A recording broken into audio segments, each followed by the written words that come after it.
the Mechaber says, "Af mish ein nizem mit pasal kusim eseres mechshuva tzarach l'zoyin." Even somebody who a whole year round is not careful not to eat pas akum. We'll explain what that means soon. For eseres mechshuva, he should be makbid. He should be careful not to eat pas akum. Now, first let's understand what that means, and then we'll understand why. So,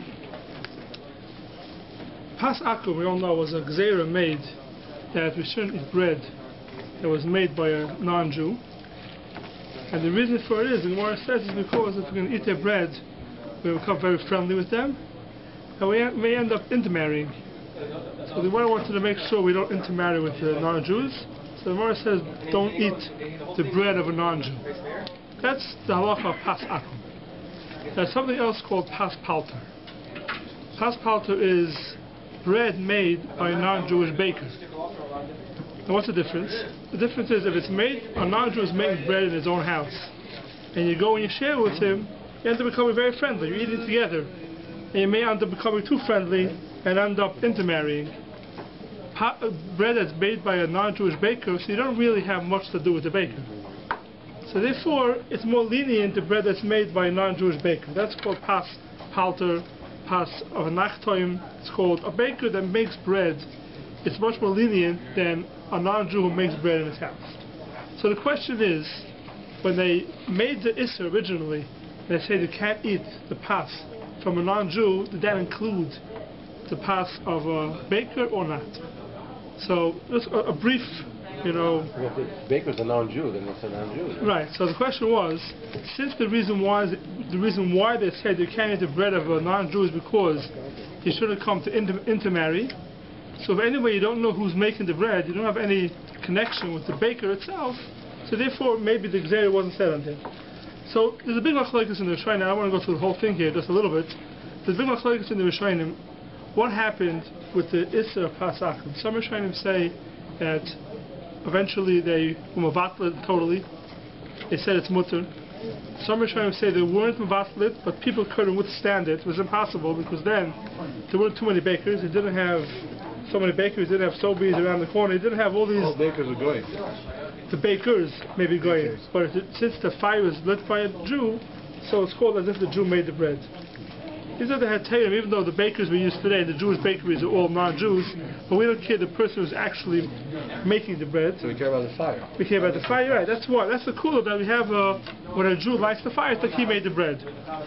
That's the head of today, why it's not called pas akum. I'm saying even if we don't have that, today, most of our stuff, in all Jewish stores, for sure, the non-Jew lights the fire, the Jew lights the fire, and therefore it's not called pas akum, it's called pas Yisrael.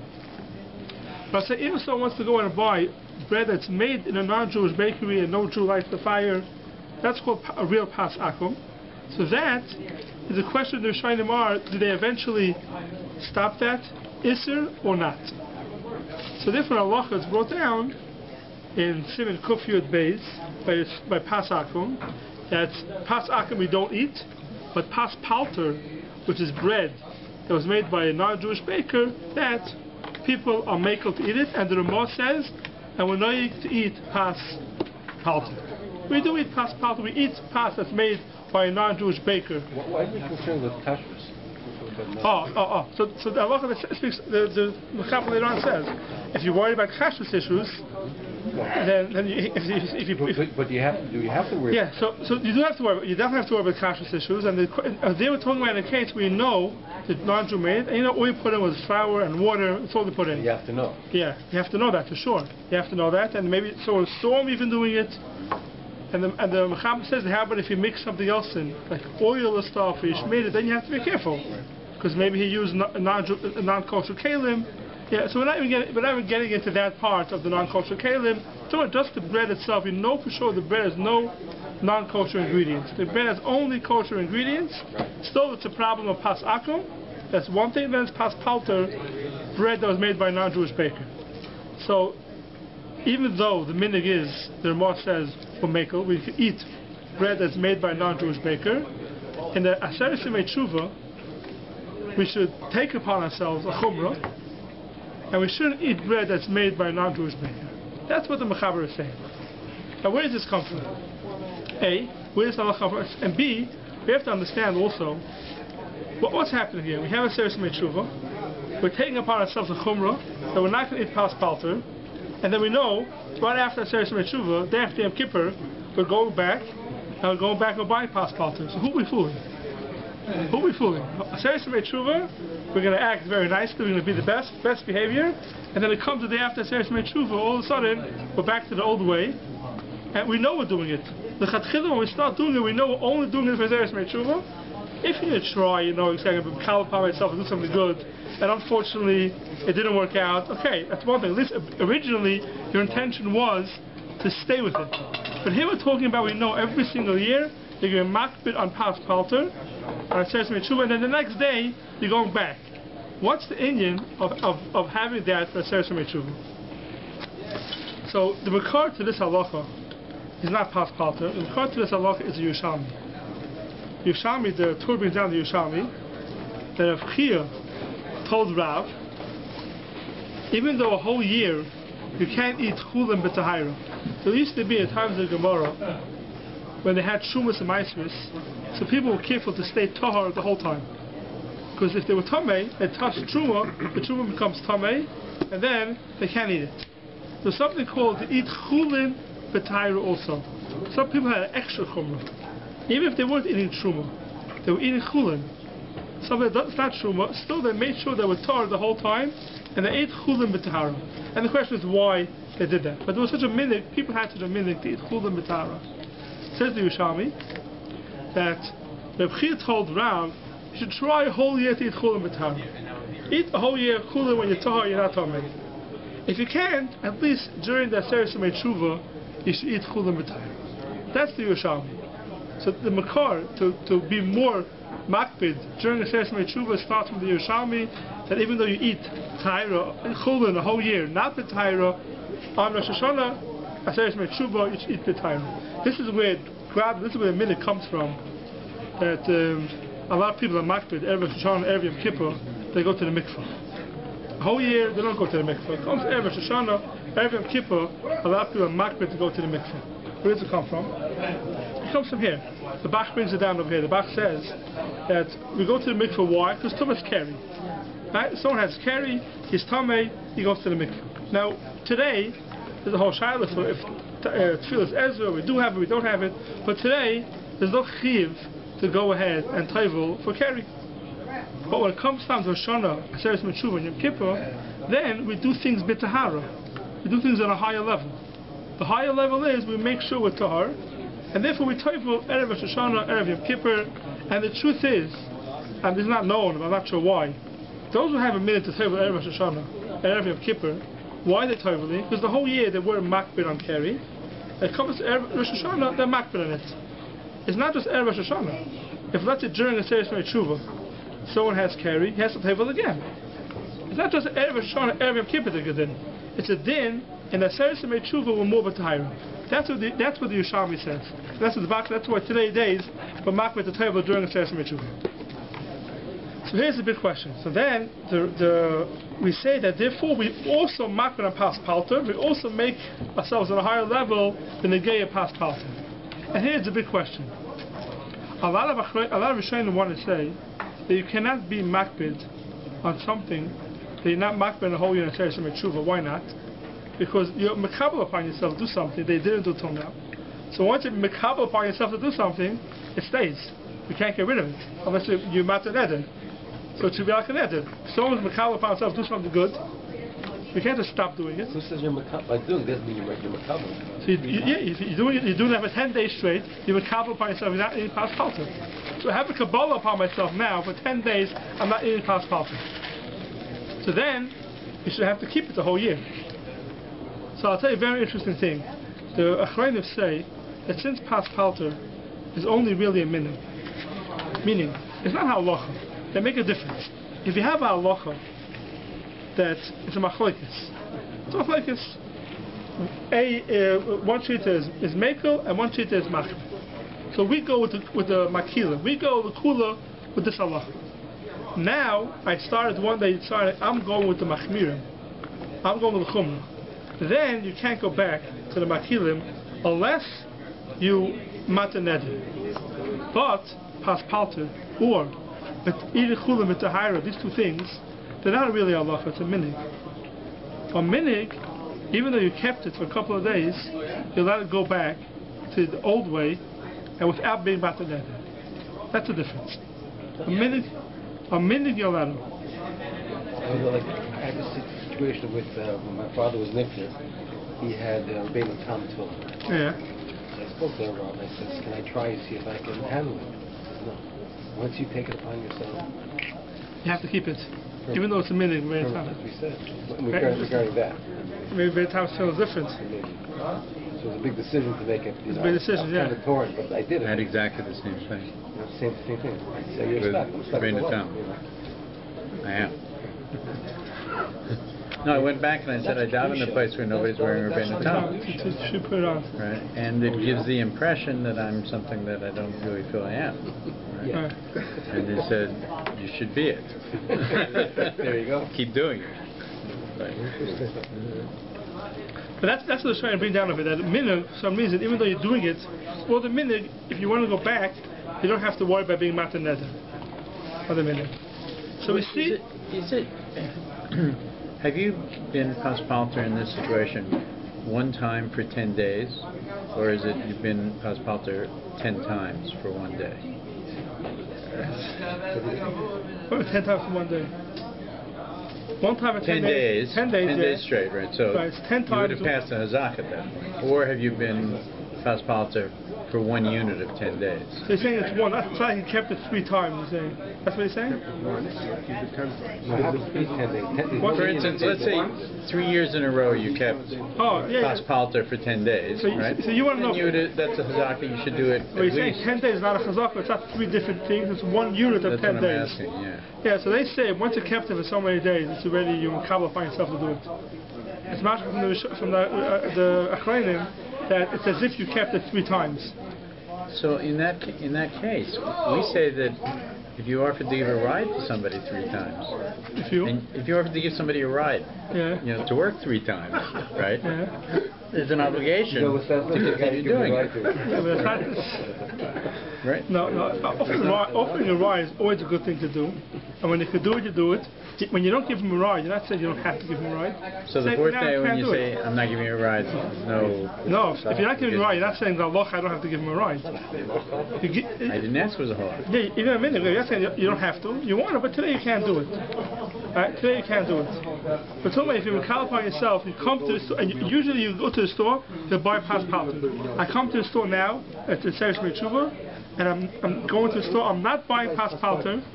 Yeah, so that's my question. The question what is what is paspalter? So you want to know today, practically. Today. Practically. So it's true that's a very big question. But it's true, on regular breads, come out if you don't have paspalter, because regular breads you basically buy from Jewish bakeries. But you do have a lot of questions, what's called pas? That's the question, what's called bread? Is it only bread, or cookies are included? Once you go into cookies and baked goods, then there's a lot of paspalter out there. Anything that's OU is made by Goyim. Yeah, really? Yeah, pretzels, cookies, big company. Cookies, all these bakeries. Also bread. Yeah. Bread also, yeah. I think the bread is too. Yeah. Core OU. Some of the packages you buy bread. This is packaged bagels. Yeah, packaged bagels. Yeah, if you buy a packaged bagels from Goyish company, it says OU on it, or COR, it's paspalter. Yeah, that's paspalter. Bread for sure. Bagels and bread that you buy, it has a COR on it, it doesn't say pas Yisrael on it. That's paspalter. That's paspalter. There's nothing today that's pas akum. So that means even though all year round we're going to eat it, because it's not pas akum, we're not making on pas akum. That means you want to go to a non-Jewish house and eat his bread, you can't do it. But anything that you buy packaged from a bakery, that's basically paspalter. Because it's not pas akum, you're not getting it from the guy directly. You're buying it packaged, you don't know who the owner is. Shouldn't COR write that on the thing? No, so COR writes when it's pas Yisrael. They write pas Yisrael. On the rare thing, it is pas Yisrael. Yeah, It says it on the bag. you see in the bag. It's the same thing with milk. Anything is Core, not pas Yisrael. Right? Yeah, anything that's pas Yisrael says in it pas Yisrael. Otherwise, if it doesn't say that, it's... Yeah, it's kosher. There you go. Yeah, anything else. If you're buying packaged pitas or bagels, it says COR, let's say pas Yisrael, that is pas palter. And the whole year we eat it. It's kosher. It's kosher. 100% kosher. Yeah, the kashrut is not an issue. No, and the kashrut is not an issue there because the same way you're going to go eat potato chips made by a Goyish company, and kashrut is not the issue. Why? Because there's a Rabbi Maksher there. He sees what's going on, sees what they're putting in. There's no problems. But even though there's a Rabbi Maksher and he says there's nothing non-kosher in the product, it's still called pas palter. So any COR product, any OU product that has, the question is where you draw the line. What's called pas? That's the real question. Bagels is pas, pizza is pas. The question is cookies called pas or not. That's the question. It's cookies called pas or not. That's a big question. The word palter, what is that? Palter is a baker. What just means baker? Yeah, it's from a Goyish baker basically. You're buying it. If a baker, you don't know who the owner is. So practically it comes to Seres Mechu from Rosh HaShana through Yom Kippur. A person shouldn't buy COR products that doesn't say in the pas Yisrael. If you're but not to eat pas palter. I bet you most people don't know what you just said. I always thought it was bread. I didn't even think about this. No, it's definitely pizzas and bagels and these type of things. Everything is written on it. Aisle 2 and aisle 3. Just read. I don't go shopping. He just eats. Look at the package. Most husbands don't go shopping. Yes, they do. 90% of the packages is written on it. And isn't whether it's considered pas Yisrael or pas palter different By the way, for Sobi doesn't Spartan say versus? Yeah, for sure.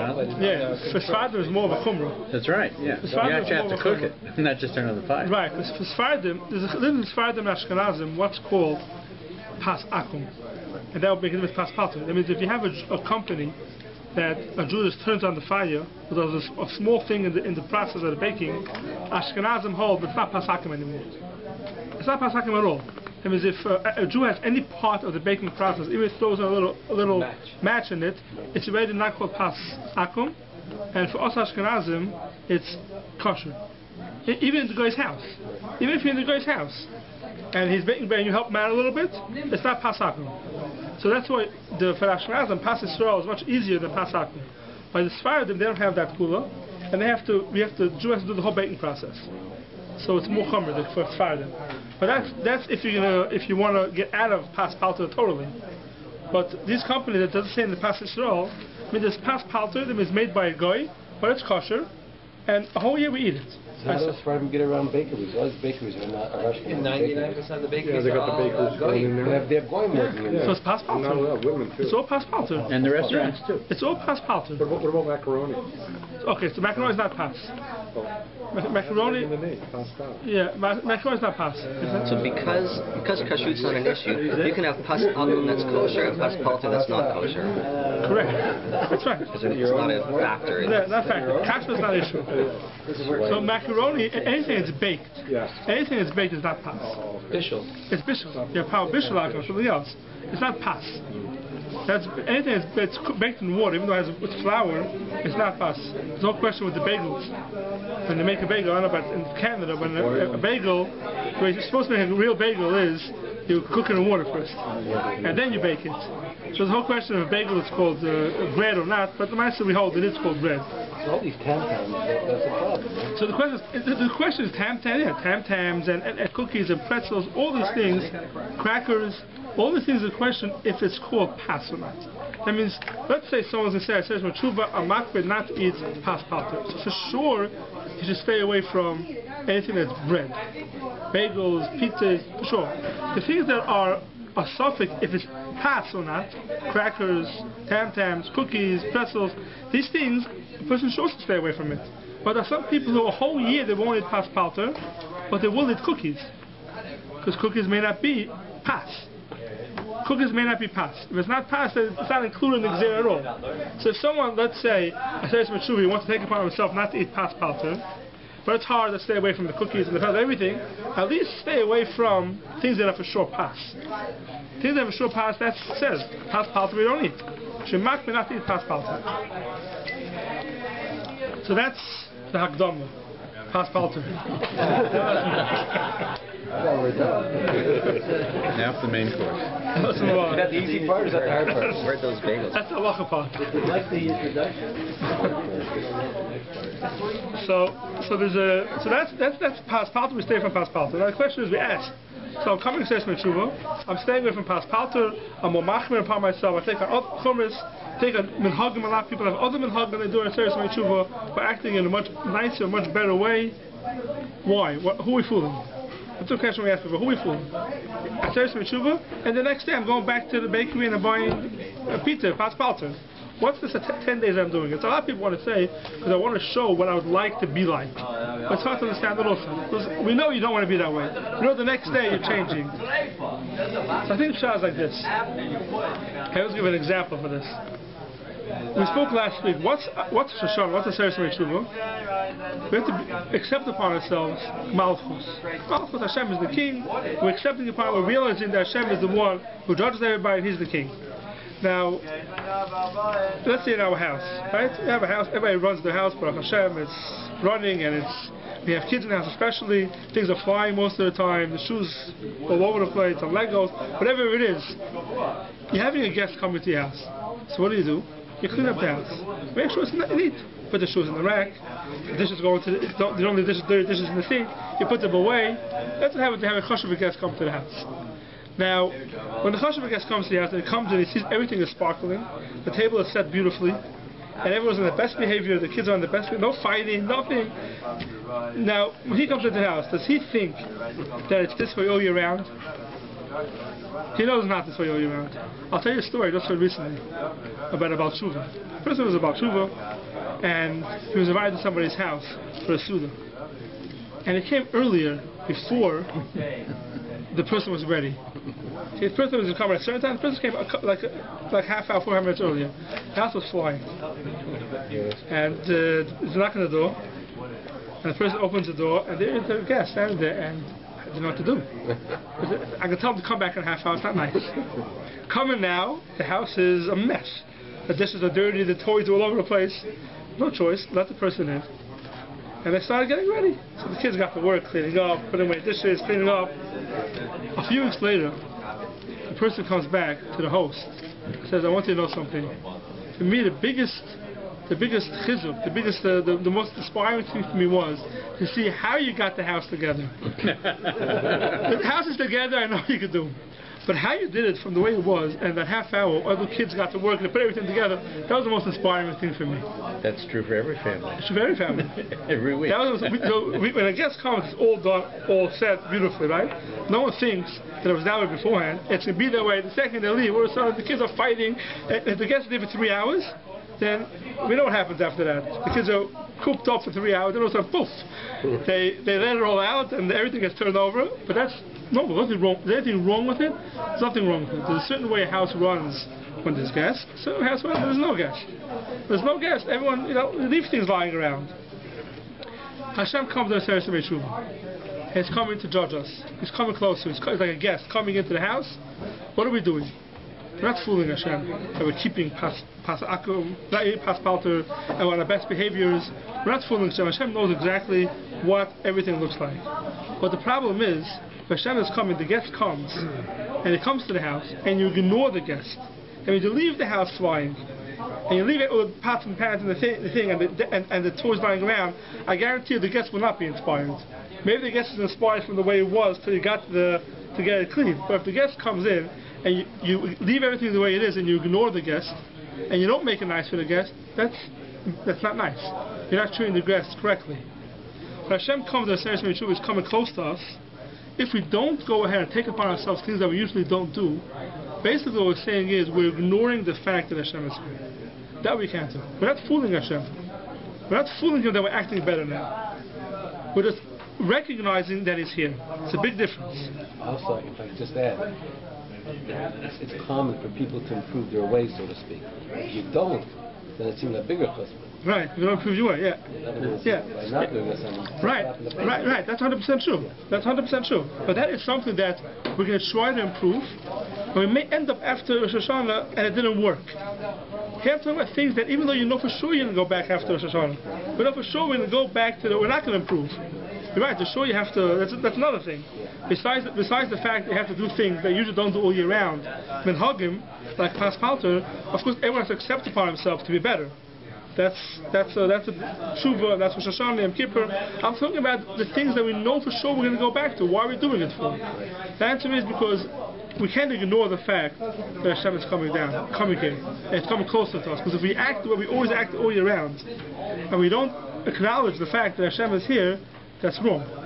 That's what the minig is of not eating pas palter. The minig is of being more of a kedusha or a tahira in these 10 days. We're not fooling anybody. We're doing it to recognize that Hashem is here. And I think there's one other element which is consistent with what you're saying, and that is that we accept the kingship of God every day. Shema. Right. We do it twice a day, every day. Right. But on these days, it's not accepting his kingship. We actually make him king. It's a time of coronation. Right? Who should be in the king's guard to make him king? Right. You have to dress for the role. Right. It's like the role changes during this time. Like when a king comes to a town, everyone cleans up the town and makes sure it's neat and nice, showing that he's the king. Coronation is a very big event. Yeah. So that's why we're not fooling anybody, and the reason why we're doing this is because we can't ignore it. And that's why even things that are not halacha issues, that are minhagim, that we usually don't do all year round, now we'll do it. People, if there's a halacha, someone shouldn't get bekas in the Seres Meitzur, shouldn't get upset. Now, a person can hold himself back for 10 days, let's say, but then after that, it's hard, right? A person's a person. Still, there's an inyan for someone to hold himself back for those 10 days. We're on our best behavior. Why are we on our best behavior? Because there's a guest here. Hashem's not a guest, but it's like there's a guest. Hashem is coming down into this world. It's interesting, I saw last night a television thing, the Maharil. The Maharil was like 600 years ago. The Mechaber, the Ramah, bring them down a lot. And there's a sefer of Minhagi Maharil. Maharil's Minhagim. Now the Maharil was a very, very big tzaddik in those days, and the Psak Halacha went like the Maharil. It's even brought down. The Baruch Avram brings down, I think in Shemona Esrei, Maharil was sick for a couple of days, very sick. They thought he was going to die. They added shlichus to davening in Shemona Esrei for the Maharil. And it doesn't look like you can't add davening, but it's brought down. Mishmur brings it down also. That's for the Maharil. Since there was the whole doir was totally in the Maharil, they were able to add shlichus to davening. I'm not trying to bring out to you who the Maharil was. He was a very, very chashuv person. The Maharil writes that he once came to a city, and Yom Kippur asked him to daven for an Amid. And the Maharil davened for an Amid in that city, Yom Kippur. And had a certain nusach that the city davened. And the Maharil changed the nusach a little bit. He had a different nusach, and he changed the nusach a little bit. Now we're talking about here a minig. Not talking about halacha, no dins. We're talking about a minig. The Maharil had a certain, that town had a certain minig, and the Maharil changed the drop. And a few years later, he says after a while, he writes there, he lost a daughter on Yom Kippur. The Maharil lost a daughter on Yom Kippur. And the Maharil writes about himself, he says the reason why he lost a daughter on Yom Kippur was because he changed a minig of a makkah on Yom Kippur. This is the Maharil writes, which is a power. And we're talking about, a person who the whole dar was looked up to him, and he came into a certain town, and he davened a drop different than the nusach as it was. He said that's where he lost the daughter. Because Master Gala said there, that's where it happened. And he speaks about there how important it is to keep the minhagim. A minig is something we keep, we don't change it no matter what. Now, it comes down to Rosh HaShana. Now we just spoke out that it says Metshuva. There's also an Indian to take minhagim that we didn't do till now. We machmir, do it. We all have certain minhagim we do Rosh HaShana night. Everyone has their minhagim, they do Rosh HaShana. The parents did, the grandparents did. It's something we have to keep to. Dip the apple in the honey. Where does it come from? Right? Everyone knows we dip the apple in the honey. And everything else we eat. Somebody milsa, some people eat carrots, some people eat fish. Right? There's 4 or 5 things brought down halacha you have to eat. There's kara, soka, karti, and those 4 things you have to eat. Whatever, pomegranates, rimoin, these things that we eat is a minute to eat. We have to keep them on hug, no matter what. And it's very important for Rosh HaShana time and Teres Tshuva, especially this type of minhagim. Every minhag has a reason for it. We don't always know the reasons now for all the minhagim, but every minhag started from a certain place and has good reason for it. I saw yesterday, interesting that we dip apple honey. Everyone says we dip apple honey because we have a sweet year. It's brought down that dvash is gematria of harachma. Exactly, dvash is of harachma, and that's the meaning why we eat dvash. Because we want Hashem to be a Father of mercy. And that's what it's everything we do has some reason for it and some basis for it, and we have to keep it up. So when kids come home, everyone knows the kids come home, dip the apple and honey, and we do it every year. There's one thing I want to bring out, which is an important thing to know, is I find a lot of people make this mistake. We eat, dip the apple and honey, and we have a shechianu the second night. So what do? We wash. A lot of people make kiddush, they wash, they sit down. Now, let's dip the apple and honey, let's eat the shechianu.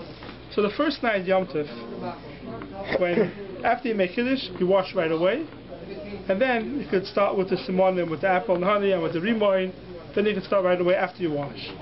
The second night, a lot of people do the same thing. They wash, they make kiddush, they wash, and then they sit down with the apple and the shechianus and everything. But that's not the way to do it. I mean, if someone has a minhag, I don't want to go against a minhag, but the question is if it was a minhag or it was a mistake. The real way to do it is, you wash, you make kiddush, and when you make kiddush, you're saying a shechiyanu in kiddush. Now the reason why we eat a shechiyanu fruit the second night, the first night we don't eat, only the second night, because it's a suffix, it's not sure we're supposed to make a shechiyanu the second night of Rosh HaShana.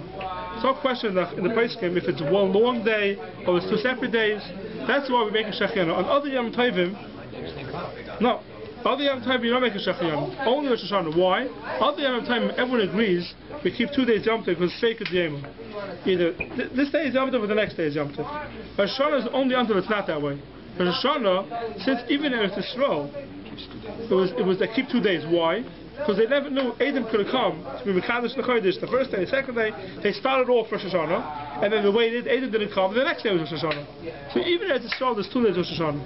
So the question is it one long day or 2 separate days? Therefore, we make a shechiyanu on the kiddush. We make sure we have a new fruit also, because the shechiyanu we're making kiddush is a suffix if we should make it or not. So we have a new fruit, but the shechiyanu should be going on that also. So what's going to happen is you make kiddush, you make a shechiyanu, and then you go and you wash, and you make a moitzi. You just had a hefsek. You make a shechiyanu for the fruit also, and you're not even sure the shechiyanu is for the kiddush. So you make it on the fruit, and then you have a hefsek. You wash, you eat bread, and then you eat the fruit, it's a hefsek. Therefore, someone should make sure the second night, you make kiddush, right away, eat a shechiyanu. You don't have to eat all 75 that you wipe yourself in the fruit store, all different shechiyanus that they had in Chinatown. All you have to have is one. Yeah, all you have to do is one, and if you eat the rest of the shechiyanus later if you want. One shechiyanu you should eat before you wash, and then wash, and then you can do the salmon, then you can do the apple, everything afterwards. But at least before you wash, right away, you should make a shechiyanu. And the second thing is, so you do the ladies, they make, what? Yeah, you make an 8 right away. You make kiddush, say shechiyanu kiddush, sit down, you make an 8 on the shechiyanu. If you have a kazayas, you have to make one of okay, sorry, if before, yeah. You make a shechiyanu, eat the fruit. You make shechiyanu, eat the fruit, and then also another thing is that the ladies who light the candles, the luckous neighbors, also make shechiyanu. A lot of people don't know this. The ladies who light candles before they make them up from shul. The shechiyanu is lying in the refrigerator, and then let's sit down for the food. They bring the shechiyanu. The lady has the same problem. Her shechiyanu is also a suffix. Most ladies don't eat after they bench.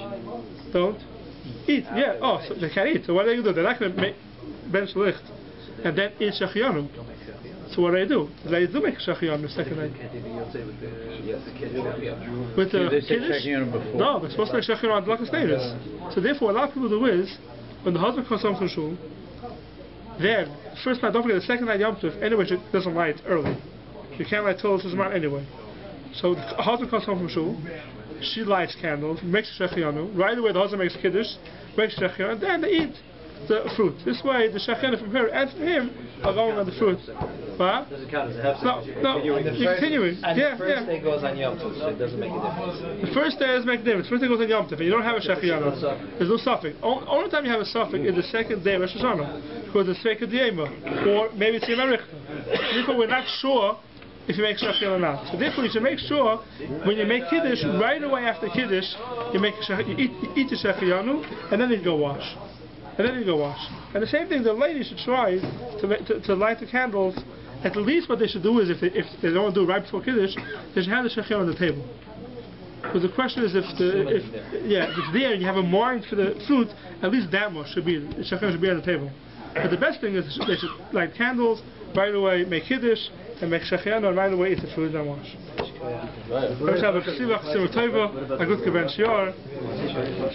So then there's no speaking from the time of the lighting candles. Correct. Until after Kiddush. Until after you've eaten the fruit. After eat the fruit.